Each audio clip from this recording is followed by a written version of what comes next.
네, 코로나19 통합 뉴스룸 정호 뉴스입니다. 오늘 국내 신규 확진자는 446명으로 집계됐습니다. 설 연휴 지나고 나서 일시적으로 확산세를 보이긴 했지만 나흘 만에 다시 500명 이하로 내려왔는데요. 재난방송센터 연결해서 자세한 상황을 알아보겠습니다. 이정훈 기자, 확산세가 조금은 주춤하고 있네요. 네, 신규 확진자가 어제보다 100명 이상 감소하면서 나흘 만에 400명대로 내려왔습니다. 오늘 신규 확진자는 446명으로 집계됐습니다. 위중증 환자와 사망자는 각각 3명씩 늘었습니다. 최근 일주일 동안 신규 확진자 수 추이를 살펴보면요. 연휴가 지난 뒤 수요일과 목요일에는 600명대까지 늘었었는데요. 어제는 500명대, 오늘은 400명대로 줄면서 확산세가 다소 주춤한 모습입니다. 검사 건수와도 함께 비교해봤습니다. 화요일에 집계된, 그러니까 연휴를 마친 월요일에 검사를 받은 건수가 전날보다 2배 가까이 늘었는데요. 이런 영향이 더해지며 이후에 일시적으로 확진자가 급증한 것으로 보입니다. 다만 이후 줄어들었던 검사 건수가 어제 오늘 다시 증가하고 있는데요. 다시 확진자 증가로 이어질지는 조금 더 지켜봐야 할 것 같습니다. 네, 설 연휴 이후에 대규모 사업장이나 가족 모임을 통한 감염 사례가 늘고 있는데요. 오늘은 어느 지역에서 많이 나왔을까요? 네, 국내 발생 신규 확진자를 지역별로 살펴보면요. 그동안 사업장 집단 감염으로 확진자가 늘었던 수도권은 확산세가 다소 꺾인 모습입니다. 서울은 119명으로 전날보다 50명 이상 줄었고요. 경기도도 전날보다 20명가량 감소했습니다. 수도권 외 지역에선 경북과 충북에서 각각 16명씩 발생했습니다. 가파른 확산세는 꺾였지만 대규모 사업장에서 발생한 집단 감염의 여파는 계속되고 있는데요. 충남 아산의 보일러 공장, 경기 남양주시 플라스틱 공장 2곳 모두 연쇄 감염이 이어지며 어제까지 누적 확진자가 각각 160명, 120명대까지 늘었고요. 서울 구로구의 한 직장에서도 집단 감염이 확인돼 12명이 확진됐습니다. 설 연휴 기간 가족 친지 방문을 통한 소규모 감염도 잇따르고 있습니다. 경기 여주 친척 모임 관련해선 25명이, 경북 경산의 가족 관련해선 34명이 확진 판정을 받았습니다. 또 부산 북구의 장례식장에서 시작된 감염은 직장과 골프 연습장을 거쳐 설 가족 모임을 통해 연쇄 전파되며 어제까지 모두 36명이 확진됐습니다. 이 때문에 방역당국은 연휴 기간 고향을 방문했거나 여행한 경우 되도록 외출을 자제하고 의심 증상이 있으면 즉시 검사를 받아달라고 부탁했습니다. 지금까지 재난방송센터에서 KBS 뉴스 이정훈입니다. 네, 오늘 신규 확진자가 나흘 만에 다시 400명대로 내려왔습니다만 크고 작은 집단 감염 사례가 계속 이어지면서 정부는 재확산 가능성을 경고하고 있습니다. 정부는 이번 주말과 다음 주 초까지 확산세를 지켜본 뒤에 거리두기 조정 여부를 검토하기로 했습니다. 이지훈 기자입니다. 양천구 소재 유치원에서 집단 감염이 발생해 지금까지 모두 18명이 확진 판정을 받았습니다. 이 유치원에서는 지난 17일 첫 확진자가 발생한 뒤 14명이 추가로 확진됐습니다. 서울 순천향대병원에서는 7명이 추가 확진돼 서울 지역 누적 확진자는 163명으로 늘었습니다. 이 밖에 강북구 소재 사우나와 송파구의 학원 등에서 추가 확진자가 발생하는 등 집단 감염이 이어지고 있습니다. 600명대까지 치솟았던 신규 확진자 숫자는 나흘 만에 400명대로 내려왔지만 이렇게 곳곳에서 크고 작은 집단 감염이 이어지고 있는 겁니다. 정부는 일상생활 곳곳으로 집단 감염이 확산되고 있다며 재유행 가능성을 경고하고 나섰습니다. 일부 전문가들은 거리두기 완화와 변이 바이러스 등의 영향으로 유행이 다시 시작될 수 있다고 경고하고 있습니다. 다만 최근 확진자 증가세는 거리두기 완화 때문이라기보다는 설 연휴간 이동과 집단 감염 발생 때문인 것으로 보고 있다고 밝혔습니다. 정부는 이번 주말과 다음 주 초까지 감염 확산세를 지켜본 뒤 거리두기 조정 여부를 검토할 방침입니다. 또 최근 소득 분배 지표와 사회심리적 지표 등의 악화가 심각하다며 정부 차원의 대책을 마련하기로 했습니다. 특히 장기간의 사회적 거리두기로 어려움을 겪고 있는 저소득층과 실업자들을 위한 대책을 추진하기로 했습니다. 정부는 오늘 중대본 회의에서 코로나19 백신 접종 이후 헌혈 금지 기간을 설정하는 방안을 논의할 계획입니다. 권덕철 보건복지부 장관은 피해를 본 자영업자 등을 위해서라도 우리 스스로 방역 수칙을 철저히 실천하고 백신 접종으로 집단 면역을 달성해야 한다고 강조했습니다. KBS 뉴스 이지윤입니다. 네, 다음 소식입니다. 경북 경주 인근 바다에서 홍게잡이를 하던 어선이 전복되면서 선원 6명이 실종됐습니다. 신고를 받고 출동한 해경과 군이 수색 작업을 벌이고 있는데요. 현재 취재 기자 연결해서 자세한 상황 들어보겠습니다. 이재민 기자, 사고 소식 자세히 전해주시죠. 네, 사고 신고가 들어온 것은 어제 오후 6시 50분쯤입니다. 경북 경주시 간포읍 동쪽 약 42km 바다에서 선원 6명이 탄 9.7톤급 어선 거룡호가 침수되고 있다는 신고가 해경에 접수됐습니다. 이 어선은 포항에 선적을 둔 홍게잡이배입니다. 어선 승선원이 침수 중에 이 사실을 인근 선박을 통해 포항해경에 신고한 것으로 전해졌습니다. 해경은 사고 어선에 한국인 선원 2명과 베트남 선원 3명, 중국 동포 1명 등 모두 6명이 타고 있었다고 밝혔습니다. 해경은 해군 공군과 합동으로 항공기와 함정 10여 대를 동원해 야간 수색 작업에 나섰습니다. 군경은 수색에 나선 지 약 2시간 반 만에 신고 지점에서 4km 떨어진 해상에서 전복된 어선을 발견했는데요. 하지만 안타깝게도 선원 6명은 아직 발견되지 않았습니다. 사고가 난 해역에는 풍랑주의보가 발효된 가운데 파고가 최고 3m로 일면서 수색 작업에 어려움을 겪고 있습니다.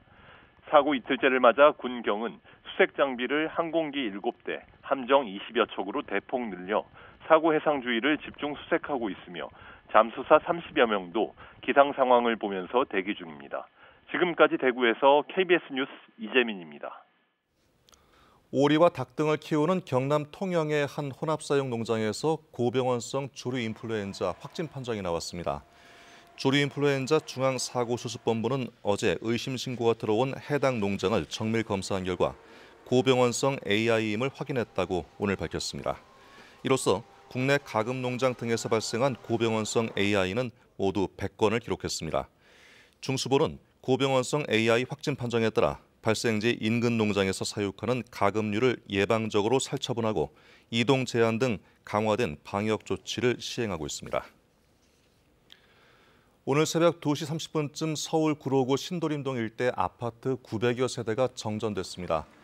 긴급 복구에 나선 한국전력공사는 2시간 만에 500여 세대에 대해서 전력 공급을 재개했지만 나머지 400세대에 대해서는 복구 작업을 계속 진행하고 있습니다. 한전 측은 한 아파트 단지 내 전력 설비 고장으로 일대의 다른 아파트까지 영향을 미쳤다고 설명했습니다. 미국 정부가 일본군 위안부 문제와 관련해서 잔혹한 인권 유린이라는 입장을 강조했습니다. 하지만 민주주의 가치 등을 공유하는 한미일 삼각협력의 중요성도 언급했는데요. 어떤 의미인지 워싱턴에서 금채령 특파원이 보도하겠습니다.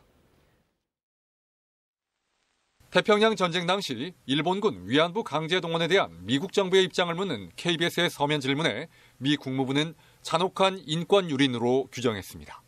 미국이 정부 차원에서 여러 번 이를 규탄해 왔다는 점도 강조했습니다. 다만 KBS 질의에 대한 답변의 첫 문장은 한미일 삼각관계의 중요성에 대한 언급이었습니다.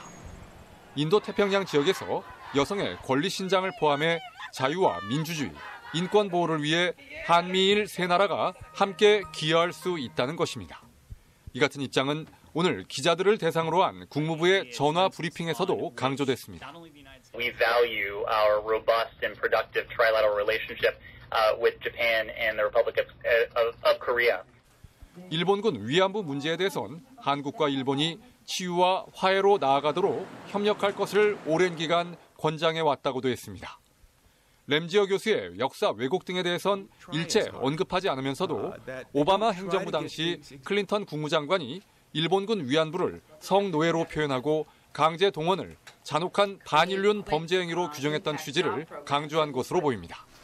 그러면서도 동시에 이 문제로 한미일 삼각협력을 강화하려는 논의가 중단되고 협력의 틀 자체가 훼손돼선 안 된다는 뜻도 시사한 것으로 풀이됩니다. 미 국무부는 한미일 고위 외교당국자 간 온라인 3자 협의가 있었다는 사실을 오늘 또 한 번 강조하기도 했습니다. 워싱턴에서 KBS 뉴스 금채령입니다. 네, 지난 13일 발생한 규모 7.3의 강진 여파로 일본 후쿠시마 제1원자력 발전소 내 경남 용기에 담긴 냉각수의 수위가 낮아지고 있는 것으로 알려졌습니다. 원전 운용사인 도쿄전력은 어제 오후에 기자회견을 열어 18일 오후 11시쯤 제1원전 내 1호기에서는 15일부터 40에서 70cm, 3호기에서는 17일부터 30cm 정도 각각 수위가 낮아진 것이 확인됐다고 밝혔습니다. 도쿄전력은 지진의 여파로 경남 용기에서 새 나오는 물의 양이 늘었을 가능성이 있는 것으로 보고 있지만 방사능 수치 변화가 없는 점 등을 들어 방사능 물질의 유출은 없다고 판단하고 있습니다.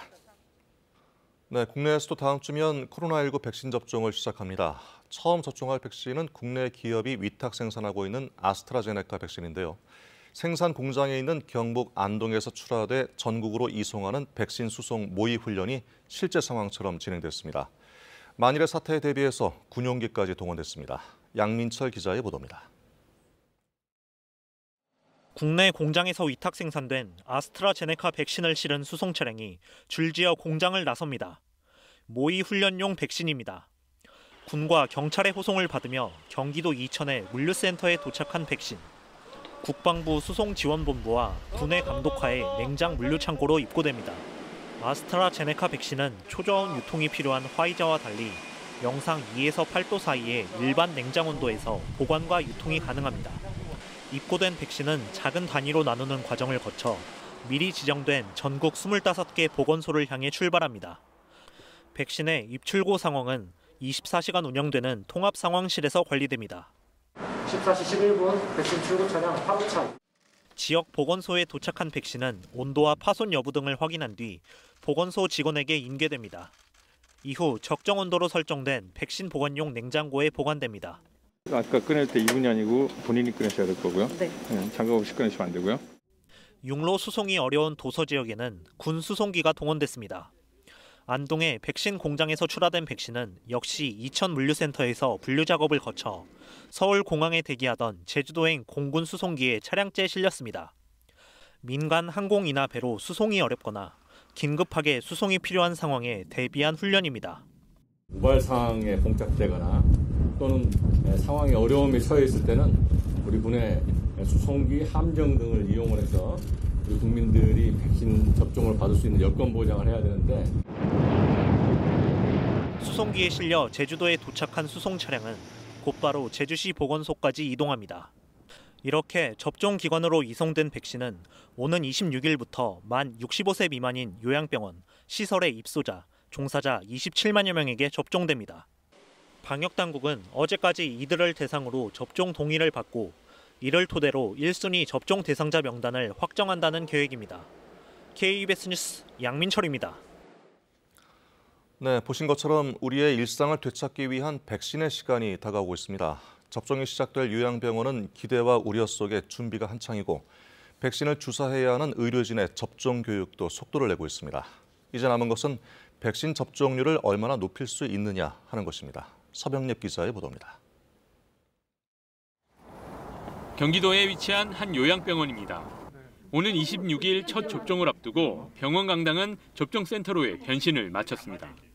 대기와 예진, 접종을 위한 공간을 구분했고 거동이 불편한 환자들은 혹시 모를 긴급 상황에 대비해 병실에서 접종하는 것도 고려 중입니다. 3일 내지 일주일 사이에 이제 완료를 다 하려고 하고 있습니다. 다만 이번 백신은 새로운 백신이기 때문에 그 점 때문에 이제 좀 더 유의를 기하고 전체 접종 대상자가 750여 명인 이 병원은 90% 정도가 접종에 참여하기로 했습니다. 의료진과 간병인은 접종 의사가 높았지만 환자는 대상자 88명 중 50명만 맞겠다는 의사를 내비쳤습니다. 다른 사람들이 하고 나면은 또 해보겠다라는 반응을 보인 분들도 꽤 있습니다. 이렇게 시작은 되지만 점차로 이제 진행되어 가면서는 맞는 사람들이 점점 늘어날 거로 예상합니다.